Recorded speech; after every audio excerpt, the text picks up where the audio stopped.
আসসালামু আলাইকুম। আফসানা ভিলেজ ফুডে আপনাদের সবাইকে স্বাগত জানাই। আবারও নতুন একটা রেসিপি নিয়ে আপনাদের সামনে হাজির হয়েছি। এবারে শীতের প্রথমের দিকেই আমাদের বাড়িতে আজ প্রথম পালং শাক রান্না করব। কিভাবে রান্না করব দেখতে থাকুন, সঙ্গে থাকুন। আশা করছি দেখে আপনাদের ভালো লাগবে। দেখুন কত সুন্দর টাটকা টাটকা শাক।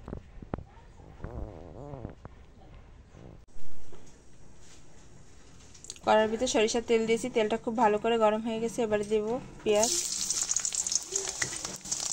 কাঁচা ঝাল, আদা রসুন জিরা বাটা, পরিমাণ মতো লবণ, পরিমাণ মতো হলুদ। এবারে শোল মাছ দিয়ে দেবো।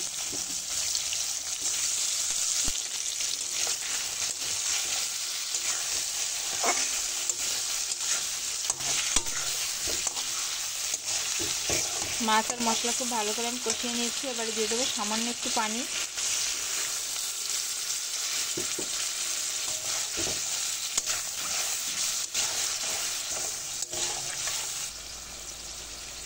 ঝোলটা ফুটে উঠেছে, এবারে শাকগুলো দিয়ে দেবো। শাকগুলো দিয়ে কিন্তু আমি খুব হাইটে জাল দিয়ে নেব। 5 মিনিটের মতো জাল করতে করতেই দেখবেন শাকগুলো একদম কম হয়ে গেছে।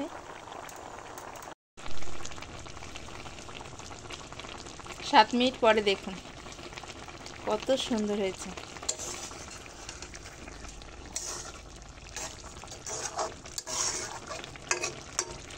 শাক থেকে কিন্তু তেল ছেড়ে দিয়েছে। এবারে আমি চুলা থেকে নামিয়ে নেব। কত সহজেই তো দেখতে পেলেন। তাজা শোল মাছ আর পালং শাক দিয়ে রান্না করে নিয়েছি। দারুণ লাগবে খেতে। দেখুন পালং শাক আর শোল মাছের তরকারিটা কত সুন্দর লাগছে। মেয়েটা খেতে বসে গেছে। গরম গরম ভাতের সঙ্গে দারুণ লাগবে আজ খেতে।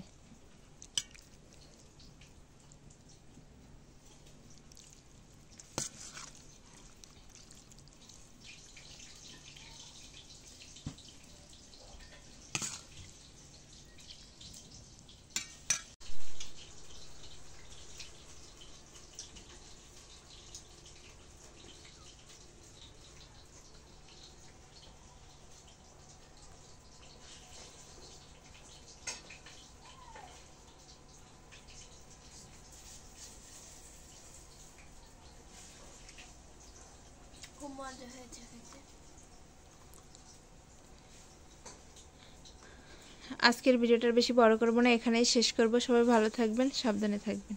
আল্লাহ হাফেজ।